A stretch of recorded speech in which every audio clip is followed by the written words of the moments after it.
You are now listening to the worship podcast of Open Table Metropolitan Community Church. Don't forget to like us on Facebook. Just search Open Table MCC. You can also follow us on Instagram at opentablemcc.ph.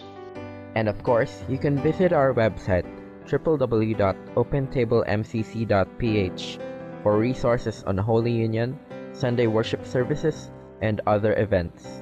Bukas ang hapag para sa lahat. Join our worship service every Sunday at 4 p.m. at NCCB EDSA. It's right across the Quezon Avenue MRT station.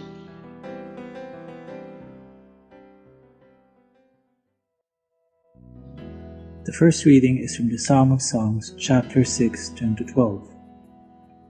Who is this that appears like the dawn, fair as the moon, bright as the sun, majestic as the stars in procession? I went down to the grove of nut trees to look at the new growth in the valley, to see if the vines had budded, or the pomegranates were in bloom. Before readings, the Song of Songs in the book of Esther, both from the Hebrew or Old Testament, may I introduce to you two female biblical characters, two queens, who tell us something about how understanding identity is essential in caring. You are most probably familiar about Esther, who has been the subject of many works and commentaries, including a feature on how she saved her people, the Jews, in a 1978 miniseries on the stories of the Bible. The other queen, though ascribed to be the first wife of King Solomon, is named only after her place of origin, a place called Shulam, which remains obscure. The way these two queens are described throughout the chapters of their respective books point to how they were exceedingly beautiful. Esther lived during the Jewish exile in Persia and became queen to the powerful ruler, presumably either Artaxerxes I or II, after the first queen, Vashti, had defied the king by refusing to come to him after having been summoned to do so. This was a serious act against the king. Esther lived in her section of the palace in Susa and visited her husband only when summoned.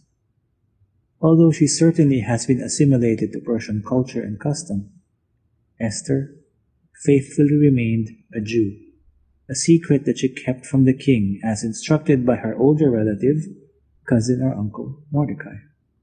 She only strategically revealed this to her husband during the second of two banquets she had prepared as part of her countermeasure against Haman's plot to exterminate the Jews.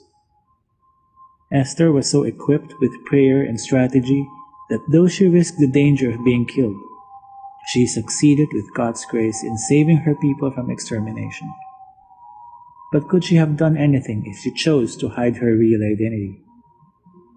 Queen Esther simply could have kept her Jewish identity hidden from the powerful king, denied anyone who was Hebrew, and just closed her eyes as her people, young and old, men and women, were being killed, thanks to the dastardly plot by Haman, whose ego was hurt when Mordecai refused to bow before him. She simply could have chosen not to care, though I doubt her conscience would remain pure after not doing anything. At first, Esther was a bit hesitant to act, knowing that there were rules in the palace that even a queen like her had to follow. But she and her servants prayed, fasted for 3 days, and instructed Mordecai and his people to do the same. Then she put her plan into action. Last night and the previous nights, I was watching documentaries on the survivors of the Holocaust in World War II, and the propaganda used by the Nazis to identify people who they classified as inferior to the Aryan race. I particularly watched a documentary on the interactions of 3 men in their old age. One of those men lost his family, killed by the Nazis. 2 others were the sons of 2 powerful Nazis in the Galicia district of Poland, which Germany invaded in 1938. One of the 2 sons, Horst, remained in denial of the role that his father played in the Holocaust, calling him a dear, dedicated man and a good father, while Nicholas had little regard for his father and was ashamed, almost self-effaced, for the role that his father played during the war. This reminded me about another narrative on identity, a deeper personal identity that has formed as a result of interactions with family, and how this identity is linked with the community we have grown up with. Flash forward to our world where we have beauty contests for people of all sexes, gender identities, orientations, and expressions. The title of a queen is very much coveted, so much that beauty contests have become an entrenched part of Filipino culture. It is not uncommon to find trans women dressed finely and gay men in drag during parades and festivals. I grew up seeing these people. I grew up in a row of apartments, and one of our neighbors was more like family, because perhaps our families came from the same ethno-linguistic group, though different provinces. They were a peculiar but warm family. The mother was a hairdresser, and she had the entire spectrum of sexual orientation as far as her children were concerned. In using the simplest 1970s labels, boy, girl, bakla, tomboy. The eldest son was gay, who I would give the name Donnie, and was a character who performed in our town fiesta, dancing and lip-syncing solo to disco tunes like Lips Incorporated designer music. His youngest sister, a lesbian, regularly was one of my childhood playmates. The two other siblings were hetero. The eldest sister treated us like her younger siblings, giving us snacks, while the younger male sibling was one of the local toughies. My mother shared a friendship with their mom that lasted even after we left the neighborhood, and yet ended only after my neighbor's mother died several years ago. My mother and I managed to visit her before she died.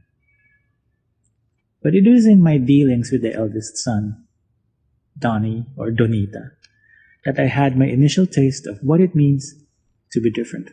At age 12, my parents allowed me to join him for the weekend in Ilocos, my first time to travel without any family member. And looking back at that wild weekend more than 30 years ago, began my journey on identity. Identity is a tricky subject, especially if two identities seem to be the opposite or irreconcilable. For example, is it really possible to be Christian and LGBTQI? We have outer and inner, public and private, unique and shared identities.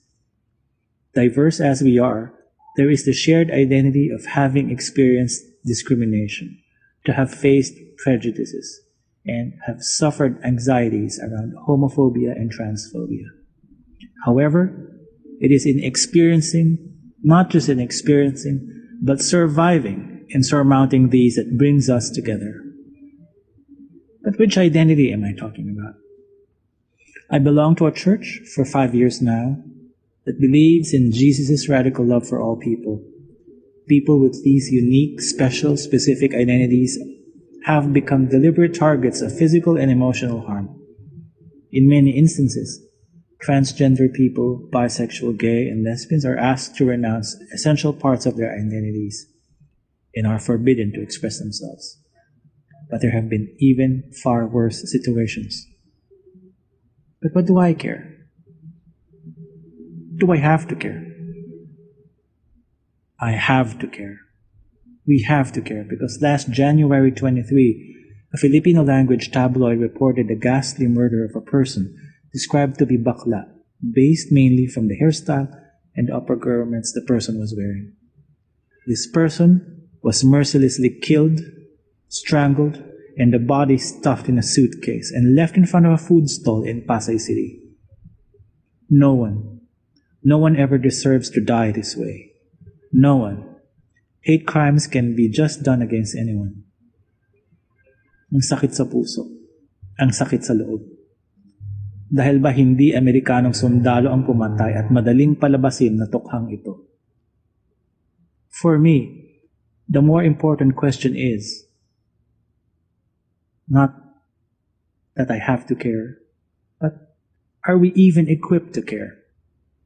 These days, it is certainly easier to live under layers of sarcasm, to surround ourselves with comforts rather than becoming genuine, to live in cocoons full of gadgets than to be truly social, to be more understanding of others, to be busy with life's concerns and work or travel goals than to be concerned with the well-being of yourself and others.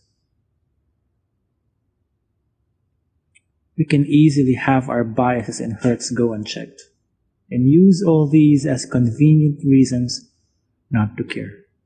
But instead, we are quick to shade and sometimes hurt others. But I go back to the inner identities and how they work, and let the Shulamite show us how. This lesser-known queen lived at a different time in an independent, powerful Hebrew nation. She is regarded by scholars as King Solomon's true love, his first wife. There is a commentary that she may have been plucked out from a very simple life in the countryside to become the wife of one of Israel's most powerful, polygamous rulers. Based from our brief reading about her, the Shulamite is what we probably describe now as an agriculturist by profession. The Shulamite, even though she had been living in a complicated royal setting, never lost her identity of having grown up in a world of agriculture. She probably longed going down to check the grove of nutmegs, the vines, and pomegranates in bloom. Certainly, her love of plants gave her that sense of identity that could not be taken away.